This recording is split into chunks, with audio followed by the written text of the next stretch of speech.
Bonjour à tous, j'espère que vous allez bien. On se retrouve aujourd'hui pour la partie 2 de la vidéo où je vous présente 4 animations de typographie sur After Effects.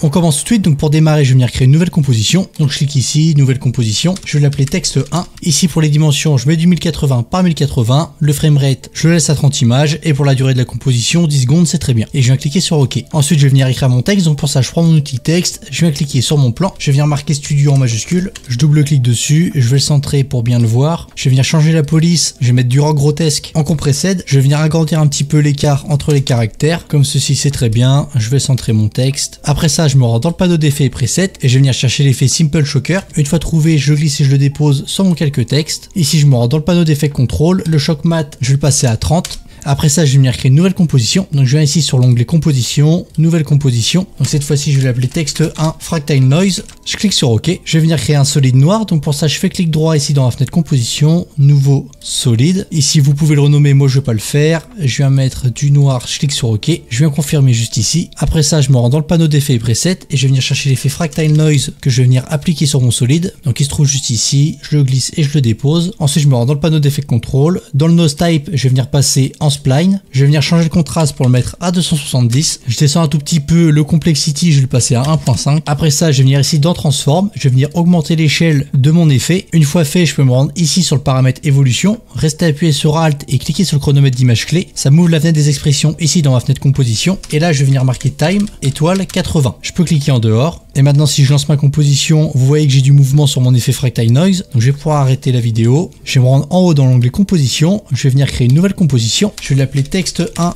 main, car ça va être la composition finale où j'aurai mon effet. Donc, je vais venir mettre une majuscule au début. Voilà, comme ceci. Je garde les mêmes paramètres que mes premières compositions. Je viens cliquer sur OK. Ensuite, je peux venir ici dans ma fenêtre projet. Je vais venir glisser dans ma composition que je viens de créer mes deux premières compositions. Donc, j'ai texte 1 et texte 1 Fractile Noise. Ensuite, je me rends dans le panneau d'effets et presets et je vais venir chercher l'effet Camera Lens Blur. Une fois trouvé, je le glisse et je le dépose sur la composition texte 1. Donc, c'est la composition qui comporte mon texte. Je me rends dans le panneau d'effets contrôle. Je vais venir placer le blur radius à 50. Donc, avant de continuer, je peux venir placer ma composition texte 1 Fractile Noise au-dessus de la composition de mon texte. Je peux venir le cacher. Je peux venir recliquer sur ma composition texte 1. Je retourne dans le panneau d'effets contrôle. Ici, dans Shape, je vais changer d'hexagone pour le passer en square. Je vais venir changer Aspect Ratio pour mettre 0,7. La roundness, je vais venir la passer à 70%. L'aspect ratio, je vais le passer à 0,7. Ensuite, ici dans Layer, je vais venir sélectionner ma composition texte 1 Fractile Noise. Ici dans Source, je vais mettre Effect and Mask. Et enfin, pour terminer, le gain, je peux le passer à 50. Et le blur focal distance, je peux le passer à 70. Donc après, toutes ces valeurs-là peuvent être modifiées, car ça va dépendre de la police que vous utilisez. Car moi, vous voyez, j'avais fait des tests avant, mais j'avais pas d'utiliser la même typo. Et l'effet est un peu différent de mes tests. Donc je vais venir modifier ici dans le panneau d'effet contrôle. Je vais voir ce que ça donne si je diminue un petit peu le radius. Voilà, c'est déjà un peu mieux. Donc je vais essayer avec 40. Je vais venir augmenter un peu le blur focal distance pour essayer avec 100.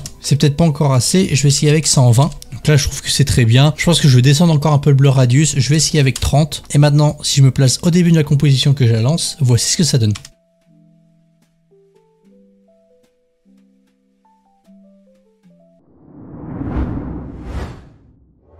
Donc ça, c'était la première animation de texte. On passe tout de suite à la seconde. Donc je vais pouvoir venir fermer les deux premières compositions. Je vais garder seulement celle du texte 1. Je vais venir en créer une nouvelle. Donc pour ça, je viens ici dans composition, nouvelle composition. Je vais l'appeler texte 2. Je garde les mêmes paramètres que tout à l'heure et je viens cliquer sur OK. Après ça, je viens ici dans ma fenêtre composition. Je fais clic droit, nouveau, solide. Ici, vous pouvez le renommer. Moi, je vais pas le faire. Et je viens cliquer sur OK. Après ça, je me rends dans le panneau d'effets presets et je vais venir chercher l'effet Fractile Noise. Je le glisse et je le dépose sur mon solide. Je me rends dans le panneau d'effets contrôle. Dans le noise type, je vais venir sélectionner spline. Je vais venir passer le contraste à 250. Je vais venir cocher la petite case invert juste ici. Après ça, je vais me rendre ici dans transform. Je vais venir augmenter la scale à 450. Je descends un tout petit peu. Le complexity, je vais le passer à 5. Après ça, je vais me rendre sur le paramètre évolution. Je vais venir ouvrir la fenêtre des expressions. Donc pour ça, je reste appuyé sur Alt. Je clique sur le chronomètre d'image clé. J'ai la fenêtre qui s'ouvre juste ici dans la fenêtre composition. Donc je vais venir noter time étoile 100. Je clique en dehors. Donc comme tout à l'heure, ça va me donner du mouvement sur mon effet Fractile Noise. Ensuite, je vais venir créer une nouvelle composition. Donc je viens ici composition, nouvelle composition. Je vais l'appeler texte 2 main. Je viens cliquer sur OK. Je vais venir importer ma composition avec le Fractile Noise. Donc c'est la composition texte numéro 2. Donc d'ailleurs, je pense que je vais la renommer. Donc pour ça, clic droit, rename. Je vais l'appeler texte 2 Fractile Noise. je clique sur entrée. Après ça, je vais venir ajouter un adjustment layer. Donc pour ça, clic droit, nouveau adjustment layer. Je vais venir le renommer. Pour ça, je fais clic droit, renommer. Je vais l'appeler slider control. Je clique sur entrée. Ensuite, je me rends dans le panneau d'effets preset et je vais venir chercher l'effet slider control. Je le glisse et je le dépose sur l'adjustment layer que je viens de renommer. Ensuite, on va pouvoir venir sélectionner notre outil ellipse en haut ici dans la barre d'outils. Je sélectionne l'ellipse tool. Je viens sur mon plan, dessine une ellipse. Donc si je veux faire un rond parfait, je reste appuyé sur Maj et je dessine mon ellipse. Ensuite, je vais pouvoir enlever la stroke juste ici. Donc pour ça, je reste appuyé sur l'écriture stroke. Je viens sélectionner le rectangle barré. Je clique sur OK. Ça me permet d'enlever ma stroke. Je me rends ici sur mon petit outil Motion Tool pour centrer mon point d'ancrage. Donc c'est un plugin qui est gratuit. Je vous mets le lien en description. Et si jamais vous n'avez pas envie de télécharger, vous pouvez venir ici dans la barre d'outils, sélectionner cet outil-ci. Ça va vous permettre de modifier l'emplacement du point d'ancrage. Donc vous le placez au centre de votre ellipse. Une fois fait, on peut reprendre notre Selection Tool. On va venir ici ouvrir les paramètres ellipse 1.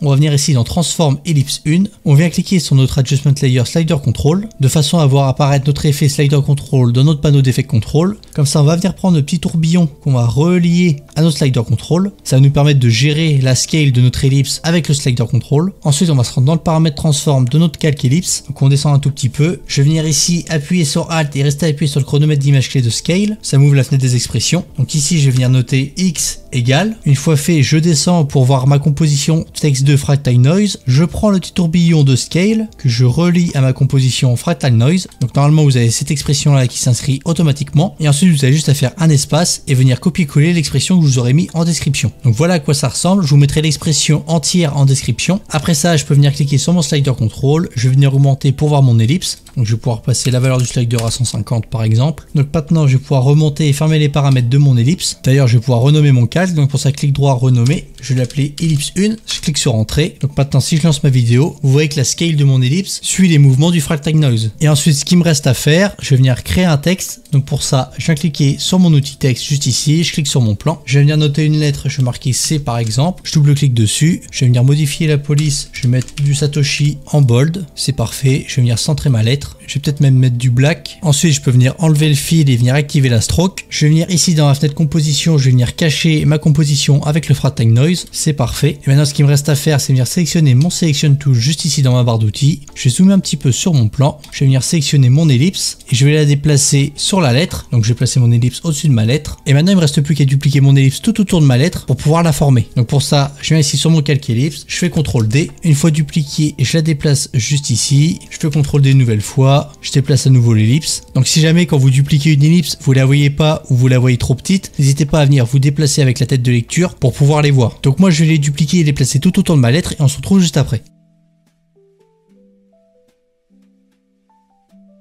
Donc une fois terminé, je peux descendre tout en bas de ma composition et venir cacher ma lettre C. Et maintenant si je lance ma composition, voici ce que ça donne. Donc si jamais je trouve que mes ellipses sont un peu trop grosses, je peux venir tout en bas, cliquer sur mon Adjustment Layer et venir diminuer la taille de mon Slider Control. Donc je vais essayer avec 120, c'est très bien. Et maintenant si je me place au début de ma composition que je la lance, voici ce que ça donne.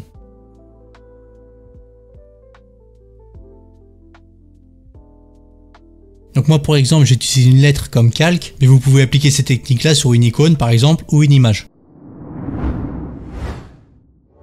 Donc maintenant on va passer au texte numéro 3. Donc je vais pouvoir venir fermer mon texte de Fractal Noise. Je vais venir en haut dans la fenêtre composition, nouvelle composition. Je vais appeler ma composition texte 3. Je garde les mêmes paramètres que tout à l'heure. Je viens cliquer sur OK. Je vais venir sélectionner mon outil texte juste ici. Je tape une fois sur mon plan. Je vais venir noter Studio en majuscule. Je double-clique dessus. Je vais venir activer le fil et désactiver la stroke. Ici pour la police, je vais venir sélectionner du Vjala. Je clique dessus. Je vais venir diminuer un petit peu la taille des caractères. Je vais venir centrer mon texte sur mon plan. Je vais pouvoir les rapprocher entre eux. Voilà. Comme ceci. Après ça, je me rends ici sur mon calque texte. Je viens faire clic droit, Create Shape from Text. Donc là, ça me crée automatiquement un nouveau calque. Je viens ouvrir ici les paramètres. Je viens ici dans Content. Ici, je retrouve toutes mes lettres. Je vais venir ouvrir les paramètres de S. Et ici, je vais venir cliquer sur le petit œil de fil 1 pour le cacher. Et je vais venir cliquer sur le petit œil de stroke 1 pour l'afficher. Donc je vais répéter ça pour toutes les lettres. Donc j'ouvre les paramètres de la lettre. Je cache fil 1 en cliquant sur le petit œil. Je viens afficher stroke 1 en cliquant sur le petit œil juste ici. Donc je fais ça pour toutes les lettres et on se retrouve juste après.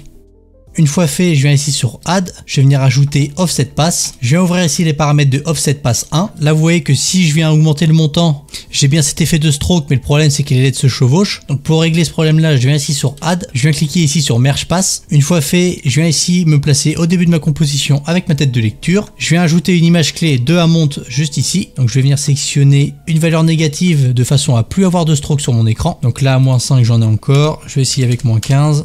Moins 15 j'en ai encore, je vais essayer avec moins 20. J'ai plus de stroke à l'écran, c'est parfait. Je vais prendre ma tête de lecture, je vais me placer plus loin et je vais venir changer le montant de façon à avoir la stroke qui sort de mon plan. Donc moi à 447, je vois plus la stroke s'afficher sur mon plan. Et ça m'a ajouté automatiquement une image clé à l'endroit où j'avais ma tête de lecture. Après ça, je vais pouvoir venir fermer les paramètres juste ici. Je vais venir faire clic droit, nouveau, Adjustment Layer. Je me rends dans le panneau d'effets preset et je vais chercher l'effet Echo. Une fois trouvé, je le glisse et je le dépose sur mon Adjustment Layer. Je me rends en haut, je vais changer l'Echo Time pour mettre moins 0.7. Et j'ai passé le nombre de copies à 40. Donc maintenant, si je me place au début de ma composition que je la lance, voici ce que ça donne. Donc j'aurais pu créer une composition un peu plus longue de façon à ce que mon animation commence lorsque j'ai toutes mes strokes d'affichées sur mon plan. Donc pour changer le temps d'une composition, je viens ici faire clic droit sur texte 3, composition settings, je vais mettre 20 secondes, je clique sur OK. Donc je vais dézoomer un tout petit peu, je vais sélectionner mes 3 calques, même si le premier studio, j'en aurais pas besoin. Je les étire jusqu'à la fin. Comme ça, lorsque je me place à 10 secondes et que je lance ma vidéo, j'ai déjà toutes les strokes sur mon plan et si je la lance, j'ai bien mon effet.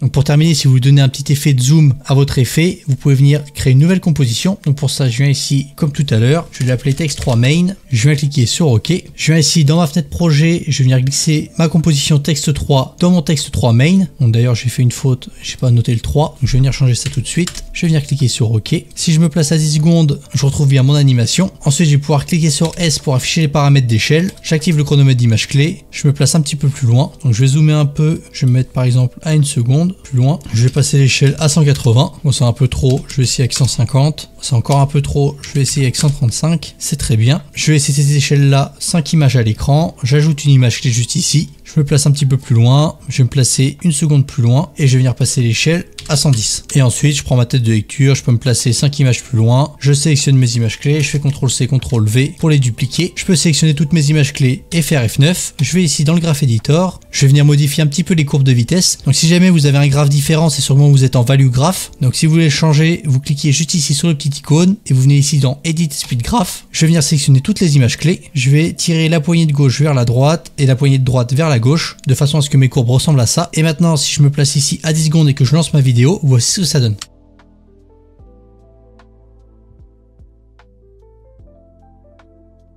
Donc bien sûr, on peut venir changer la couleur de la stroke. Donc pour ça, je retourne ici sur ma composition texte 3. Je viens cliquer ici sur mon calque Studio Outline et je viens ici modifier la couleur de la stroke. Donc moi, je vais mettre du blanc. Je clique sur OK. Je peux venir augmenter un petit peu l'épaisseur. Donc par exemple avec 4, je vais regarder ce que ça donne. Je trouve ça plutôt pas mal. Et si je reviens sur ma composition texte 3, j'ai bien les changements qui se sont appliqués. Et maintenant, si je lance ma vidéo, voici ce que ça donne.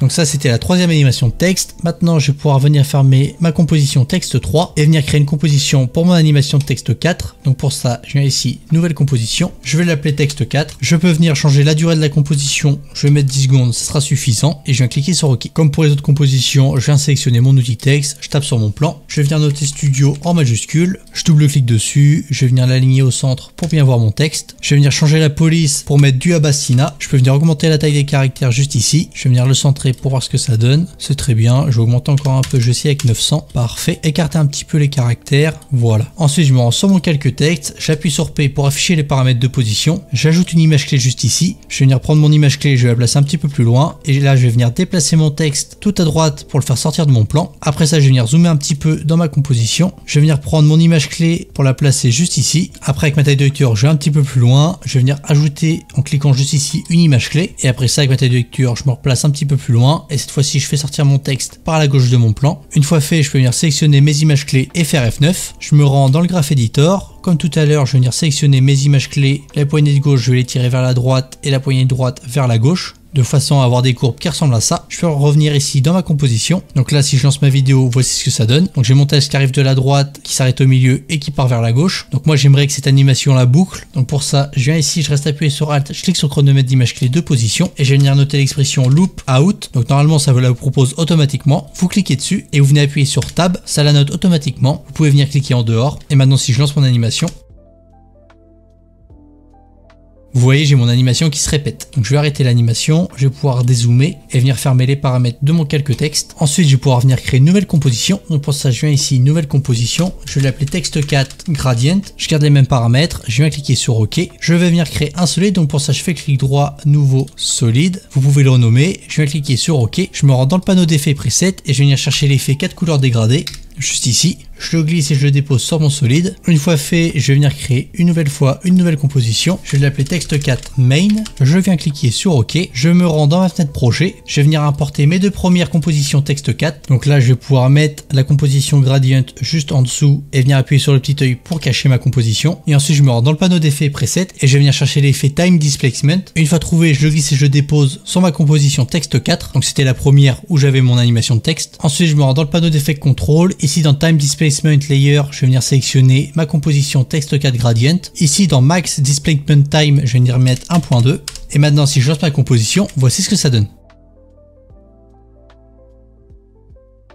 Et voilà, on arrive déjà à la fin de cette vidéo. J'espère qu'elle vous a plu. Donc comme d'habitude, n'hésitez pas à liker la vidéo, à me rejoindre sur Instagram et sur X pour proposer la prochaine vidéo que vous souhaitez voir sur la chaîne. Et en attendant, moi je vous dis à la prochaine. Bye bye.